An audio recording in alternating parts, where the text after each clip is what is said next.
Hi, my name is Michael Barrett, and for my science communication project, I've decided to create a podcast and upload one episode which will cover the melting of the polar ice caps and how that will impact the world as we know it. So, why did I choose the melting of the ice caps as the topic for this episode? Well, a little bit of background information on myself. I'm a junior at Providence College, and throughout my life, I've spent the summer down at Cape Cod. So my parents have had property on Cape Cod, specifically right outside of Mashpee, Massachusetts, for 30 plus years. And this gave me the opportunity and the privilege to spend every summer down at the Cape and to make so many great memories and to form great relationships with the people down there. And over time, the Cape has become my favorite part of the world. And I've spent the past 3 summers down there working at a restaurant.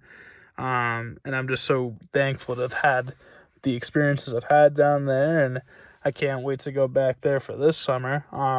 But because of the Cape's location, with it being right on the coast, it is in danger of becoming, it could be completely submerged in 100 years, but also just severely impacted by the negative side effects of the melting of these ice caps.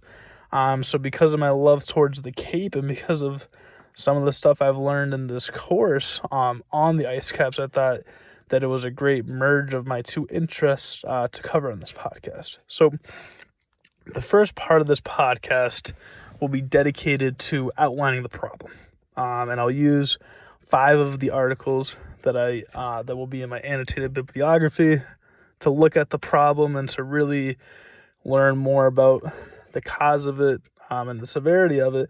And then the second portion, which will be the last portion of this podcast, will be my own ideas using my research and using the knowledge I've gained from this course on what society could do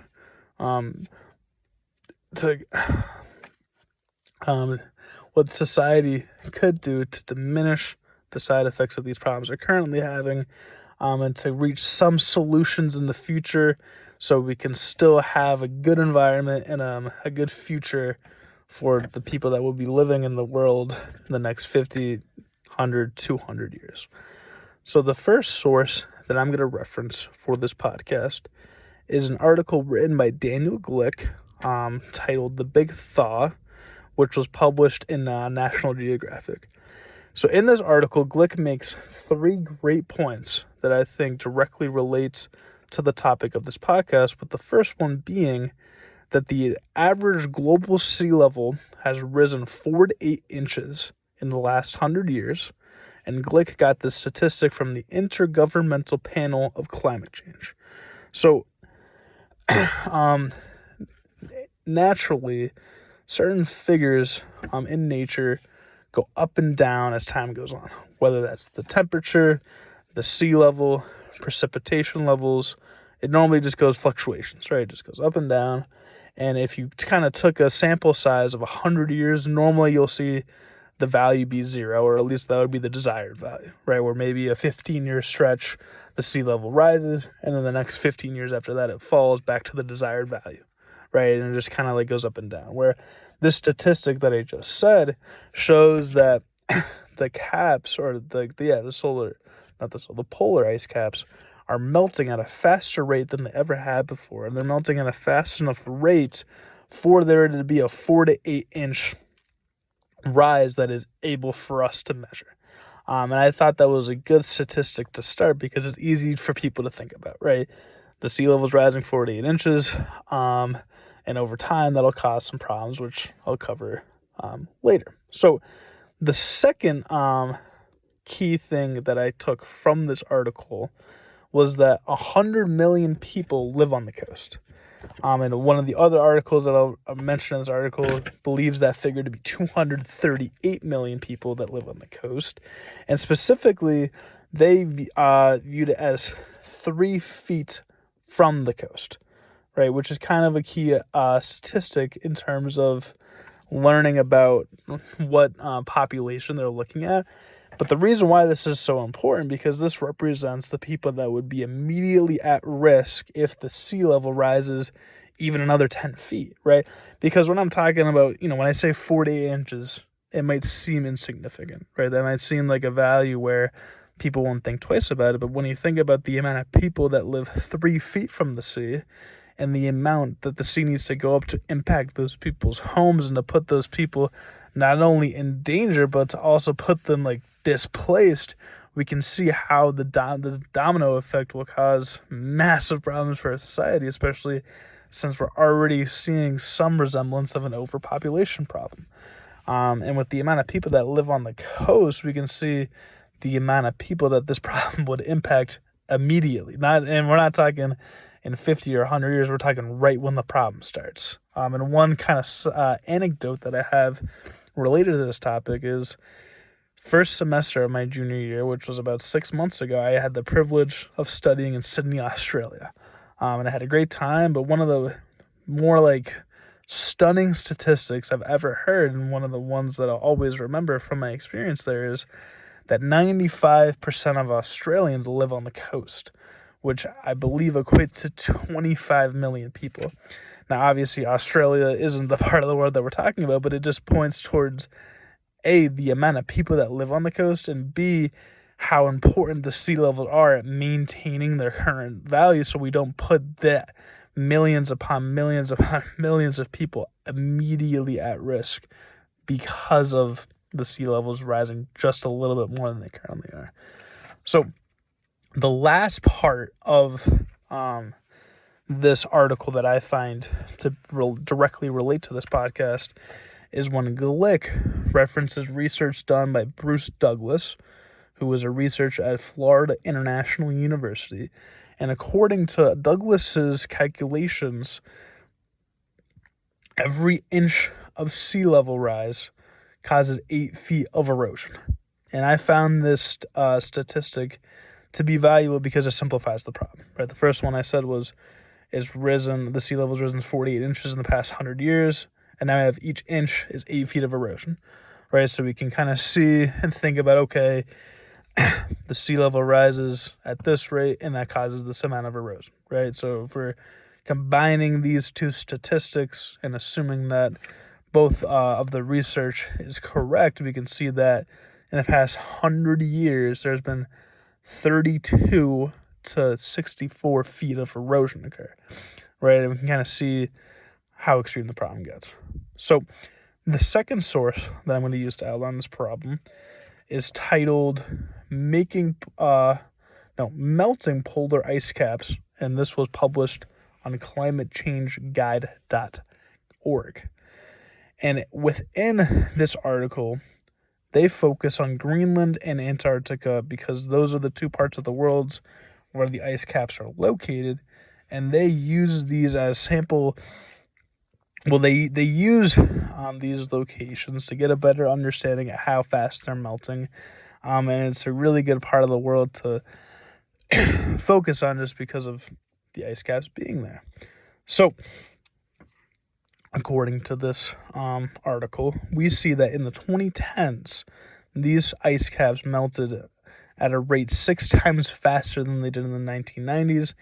And to quantify that number, in the 2010s, 475 billion tons of ice melted between these two locations, when in the 90s, it was 81 billion, right?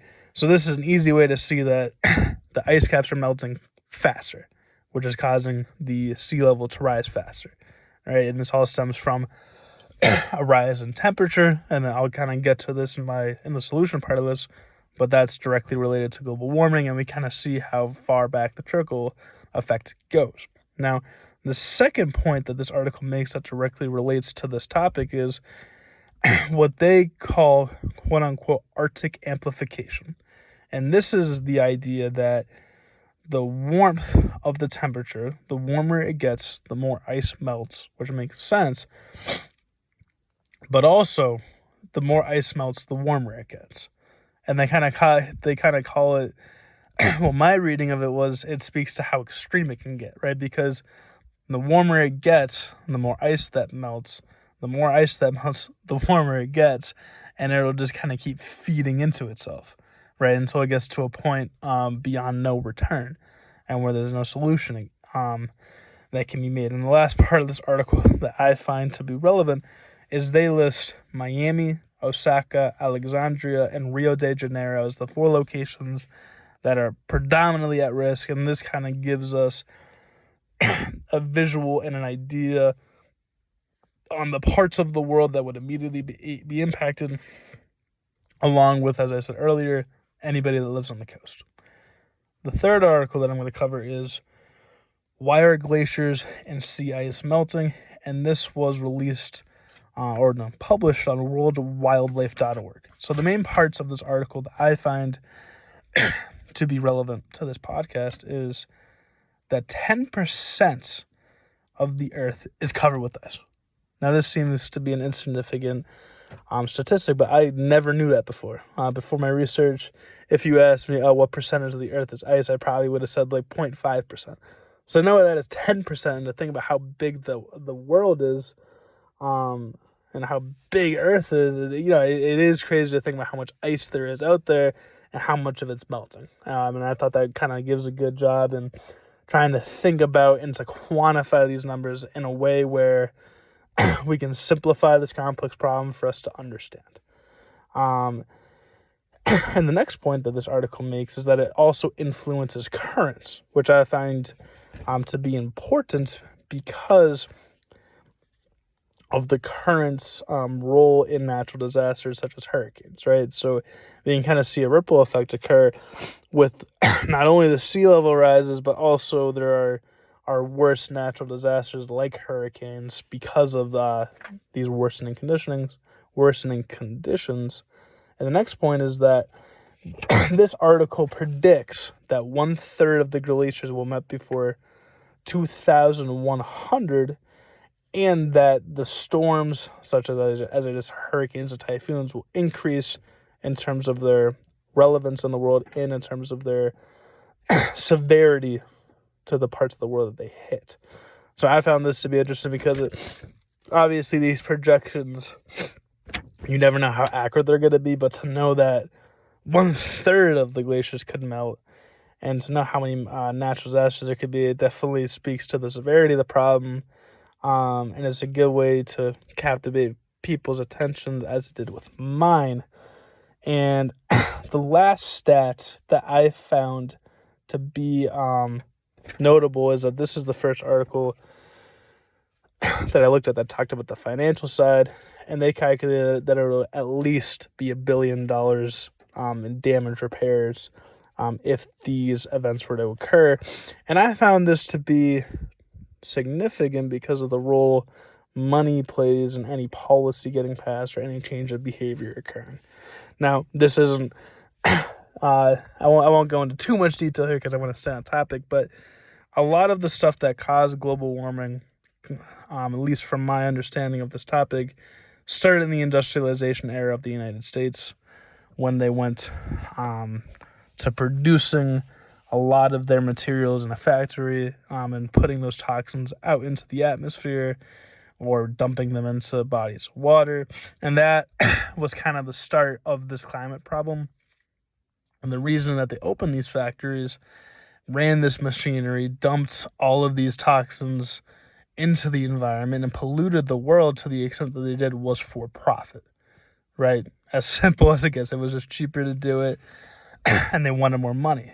So relating that point to the $1 billion plus figure that we saw in this article, if you could show and calculate how much money people would lose, it would be a lot easier, in my opinion, to convince those people to change their behavior and to change the policies that are negatively impacting the environment. So yeah, I thought that was noteworthy. And the fourth article that is related to this is titled The Antarctic Ice Sheet Covers an Area Larger than the United States and Mexico Combined, and this was released by Antarctic and Southern Ocean Coalition. So even just the title, crazy, right? An ice sheet's bigger than the U.S. and Mexico combined. I thought it was cool just to visualize, try to think about.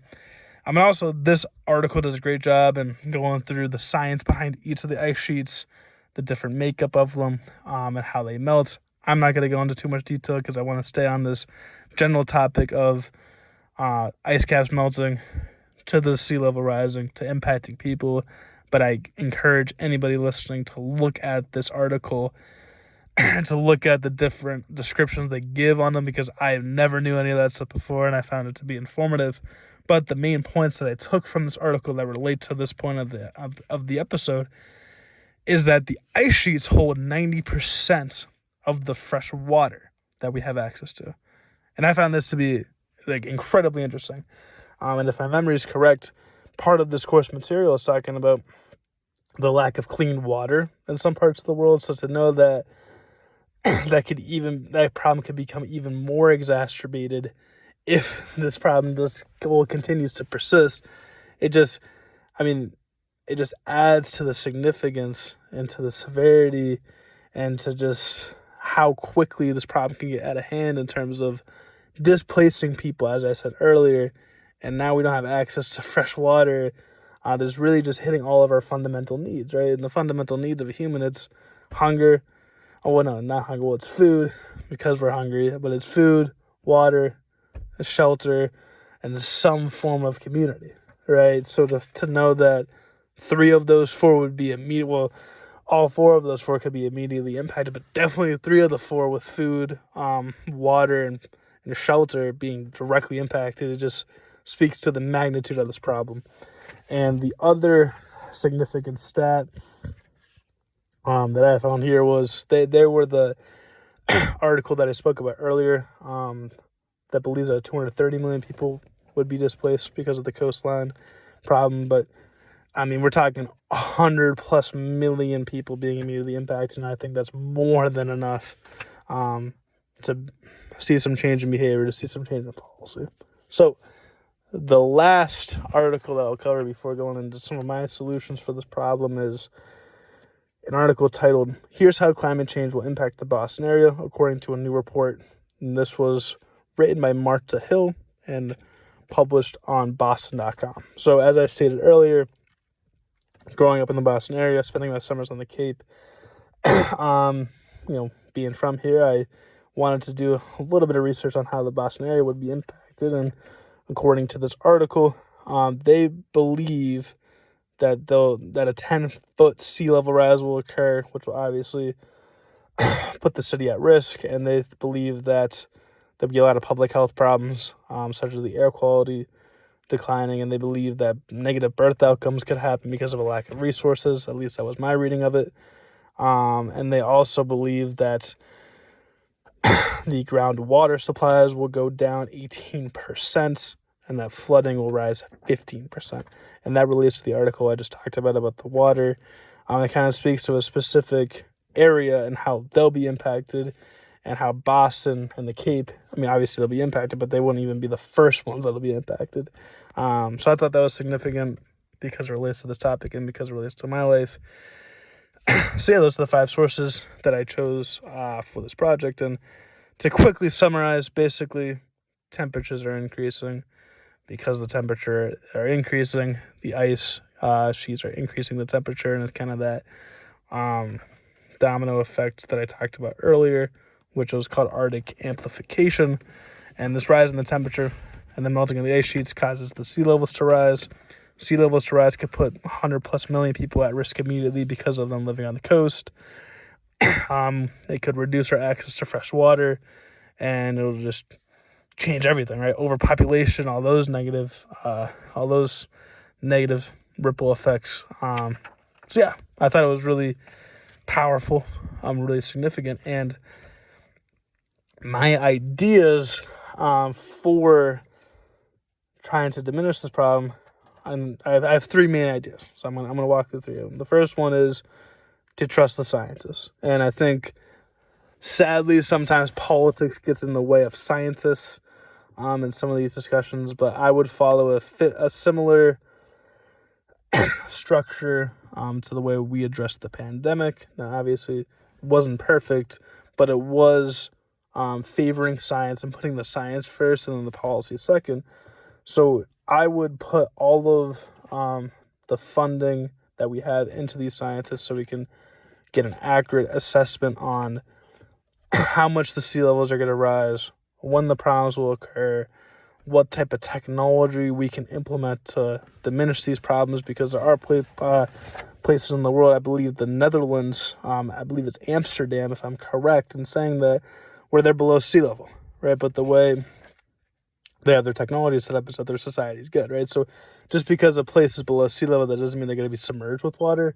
It just means that you got to get more creative with the technology, right? So the first part is get the scientists some funding, get them in, well, not necessarily positions of power, but let's help them feel comfortable in speaking in their voice, and let's have their voice be put into policy, right?